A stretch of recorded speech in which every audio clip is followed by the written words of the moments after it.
ये थोड़ी कैसी रहमत है। मेरे भैया तो काम की तलाश में गए, क्या पता उन्हें काम मिला कि नहीं मिला। और मैं भी कई शहरों में गया काम की तलाश में, मुझे कहीं काम नहीं मिला। अब मैं कैसे जाऊंगा बड़े भैया के पास, क्या लेकर के जाऊंगा। अगर बड़े भैया के पास जाऊंगा तो ये कहेंगे कि महाराज ले आओ भैया, कितना पैसा कमा करके लाए हो। जो पैसा चलते हैं जमींदार का कर्ज देते हैं और छोटे भैया की फीस जमा करेंगे, जो कि इधर मनारी के पास छोटी कौड़ी नहीं है। अल्लाह की कौड़ी नहीं है, मैं कैसे जाऊं बड़े भैया के पास।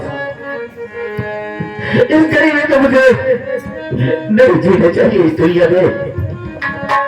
बड़े भैया के पास जाने से तो अच्छा है कि किसी बहती हुई दरिया में कूद करके अपनी जान दे दूंगा, लेकिन बड़े भैया के पास नहीं जाऊंगा, नहीं जाऊंगा। अल्लाह बुला ले तो अपने पास, मैं तेरे पास आना चाहता हूँ।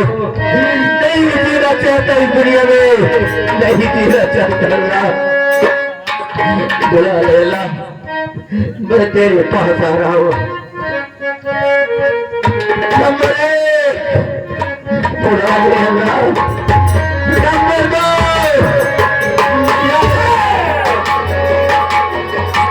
कौन है तू और यहाँ कैसे आए? हराम जादे, सही सही बता सारे, कौन है तू और यहाँ कैसे आए? बोल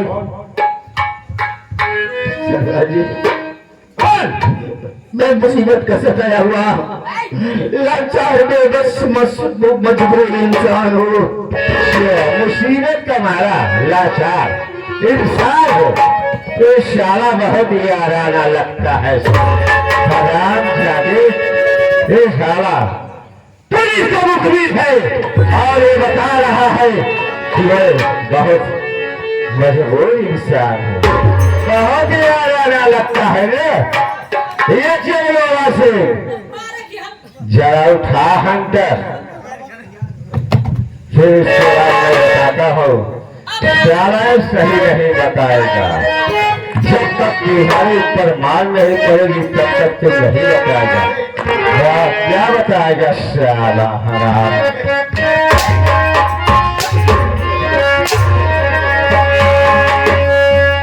साले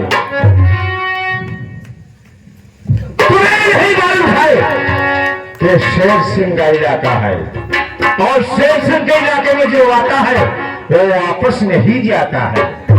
और तुम सारे यहाँ पर आ गए हो हम लोगों के इलाके में पुलिस का मुखबिर बन के आया है। नहीं, कोई मुखबिर नहीं हो। जब कोई मुखबिर नहीं देखा पर आए कैसे? क्या नाम है और कहाँ का रहने वाला है? अगर साले सही नहीं बताएगा तो मैं आप तुम्हें गोली मार दूंगा, समझे? सच सच बताना पड़ेगा, तेरी क्या मजबूरी है? हाँ, मैं तेरी मजबूरी दे दूंगा। अरे साले इसकी क्या मजबूरी है? बहुत सारे बता। मैं इसी से रामगढ़ का रहने वाला हूँ। मैं जात का मुसलमान, कौम का पठान, नाम है मनहर अली खान। मेरे घर में मेरे 2 बड़े भैया हैं। बड़े भैया का नाम मोहन है और छोटे भैया का नाम रतन है।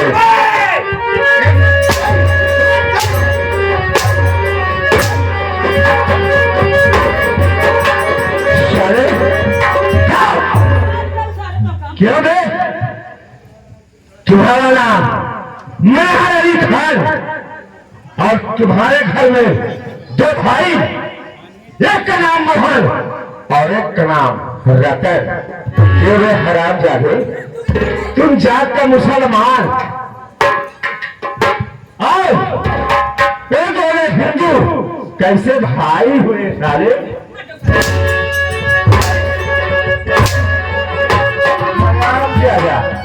अपने बचने के लिए कह रहा है। सारे कैसे दोनों भाई हो? हिंदू तुम जाकर मुसलमान, भाई कैसे हो? सही सही सारे बता दे, तुरंत गोली मार दूंगा तुम्हें।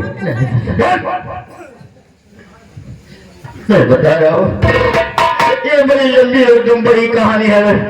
कौन सी लंबी कहानी है? एकदम बड़ी कहानी है, बता रहा हूँ। बहुत लंबी कहानी बता रहा है। और बड़ी कहानी, बहुत सारा कुछ कुछ बोलता है। मैं अपना भाई कहानी, मैं अपने पुजान क्या के रवानी सुन। मेरे पुजान और मोहन के पिताजी जमींदार साहब की हम नौकरी करते थे। तुम्हारे पुजान और मोहन के पिता दोनों जमींदार की नौकरी करते थे। उसके बाद क्या हुआ? नौकरी करते रहते उन घर में कहीं दोस्ती हो गई। दोस्ती हो जाने के बाद हमारे घर उनके घर आना जाना हो गया। एक दिन की बात है कि मेरी अब्बू जान की तबीयत एकाएक खराब हो गई। उनको ऐसा लगा कि अब इस दुनिया में नहीं रहूंगा, अल्लाह को प्यारा हो जाऊंगा। उसी वक्त मोहन के पिताजी को बुलवाए और बोले कि दोस्त, मेरी तबीयत तो दिन ब दिन खराब होती चली जा रही है। क्या पता मैं इस दुनिया में रहूं या ना रहूं। अगर मुझे कुछ हो जाता है तो तुम जैसे अपने दो औलादों के लालन पालन करोगे, वैसे मेरे बेटे मनहर का भी लालन पालन करना। बोले कि ठीक है दोस्त। उसके बाद उसने ठीक है। एक दिन की बात है, मेरे गुजरात की तबीयत कुछ ज्यादा खराब हुई और वो हम सबको छोड़ करके अल्लाह को प्यारे हो गए।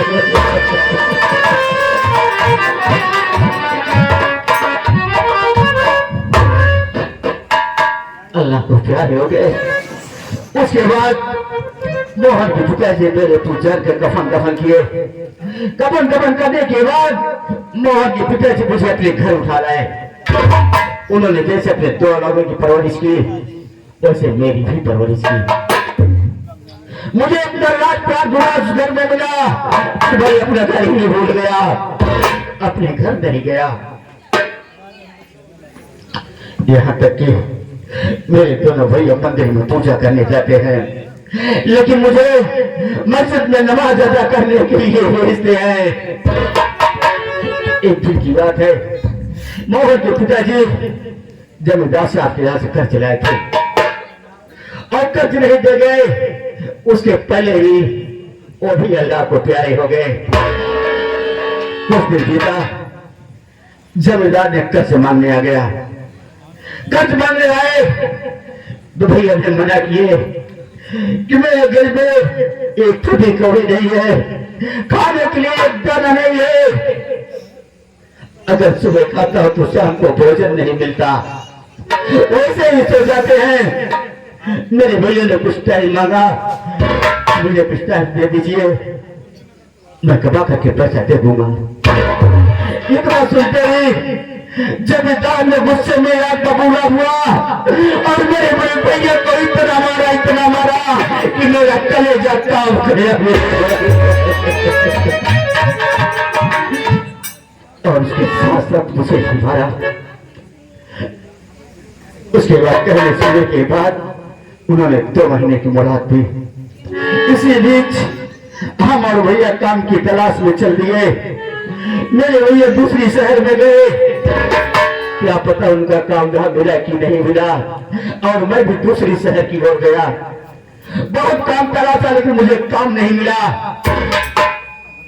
जब मुझे काम नहीं मिला तो मैं सोचा कि अब मैं बड़े भैया के पास कैसे जाऊंगा, क्या लेकर के जाऊंगा। मैंने भी बड़े भैया की चारों की सौगंध दिखाई कि जब तक कमा करके कर्ज नहीं अदा कर दूंगा और भैया की फीस नहीं जमा करूंगा, तब तक बड़े भैया का अपनी सूरत और शक्ल नहीं दिखाऊंगा। जब मुझे काम नहीं मिला तो मैं सोचा कि मुझे इस दुनिया में नहीं जीना है। बड़े भैया को अपनी सूरत और शक्ल दिखाने से तो अच्छा है किसी बहते हुए दरिया में कूद करके जान दे दूंगा, लेकिन बड़े भैया के पास नहीं जाऊंगा।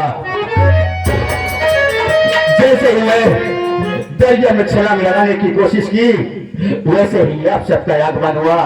यही मेरी कहानी है। तो तुम्हारी यही कहानी है। महारानी खान देखो, हमसे वहां बड़ी गलती हो गई जो मैं तुम्हें मारा, क्योंकि मुझे मालूम नहीं था कि तू ऐसा इंसान है। आजकल तो इसका मुखबिर बन के बरूतिया बन के हम लोगों को पीछे रखते हैं। हम लोग ये समझा कि कहीं तुम पुलिस का मुखबिर तो नहीं है।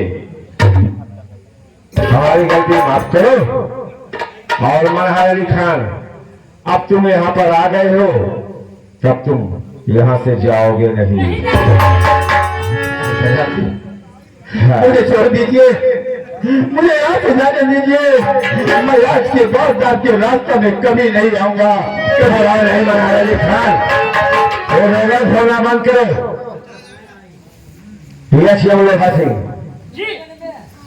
देखो, जब से अपने सरदार जी मारे गए, पुलिस मुठभेड़ में मारे गए, तब से अपने इस जिले में कोई सरदार नहीं है।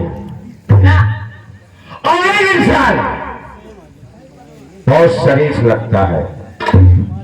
और हमें सोच रहे हैं कि आज से अपने गिरोह का सरदार मैं इसे बना दूं। बोलो क्या राय है? बहुत शरीफ है, बताओ। इतना शरीफ है, इसका निकुरा भी छोटा है। मैं तुमसे क्या पूछ रहा हूँ? आपने तो हमारे मुंह की बात ही छीन ली। तो मैं इसे सरदार बना दूं। सरदार बनने के काबिल हैं। अरिया ठीक है, ये मुल्ला सिंह, तुम पीछे चलो। मनहार अली खान, देखो तुम अब यहाँ आ गए हो, तो अब यहाँ से वापस नहीं जाओगे। आज से तुम हमारे साथ रहोगे, और हमारे साथ रहोगे तो अपने भाई का बदला भी ले सकते हो, और सारे जमींदार का कर्ज भी दे सकते हो। आज से तुम हमारी इस गिरोह का सरदार बन जाओ। बोलो मंजूर है या नहीं? ठीक है सरदार, जैसे आप कहते हैं वैसा करेंगे। ठीक है मनहार अली खान। और एक बात, आज से तुम्हारा नाम मनहार अली खान नहीं होगा। आज से तुम्हारा नाम होगा डाकू लाखन सिंह। डाकू लाखन सिंह, डाकू लाखन सिंह। उठाओ मां भवानी को, चलो हमारे साथ।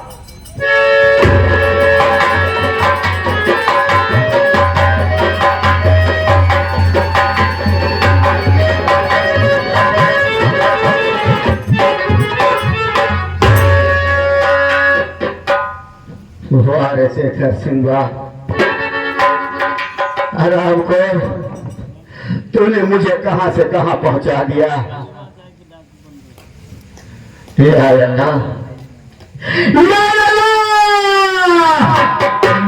बदलिया गम की चाहिए। अरे शेखर हराम को, तेरे कारनामों ने एक मुसलमान के हाथों में बंदूक पकड़ाई है।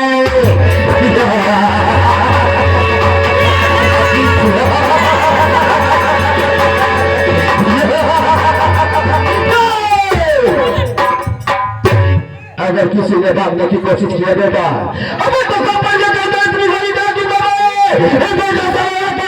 हुआ नजर आ रहे।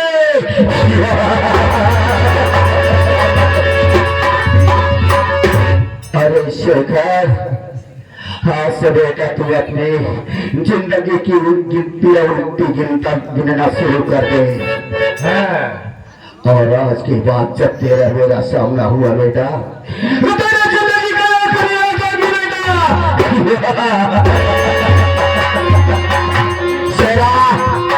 और ये सराजे चलो चलते हैं बेटा की ओर, फिर बाकी बातें बाद में।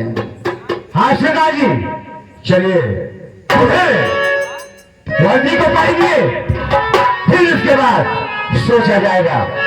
ये जमेगा सिंह, आओ चलो चलते हैं। क्या कहना चाहते हैं सरदार जी? अरे उठा लो बंदूक, मिटा दो इस बेदर्द जमाने को। अरे उठा लो बंदूक, मिटा दो इस बेदर्द जमाने को। चलो लूट लिया जाए मौलाना थाने। थाना ही बाकी है लूटे के सारे, थाना लूटे जाता है।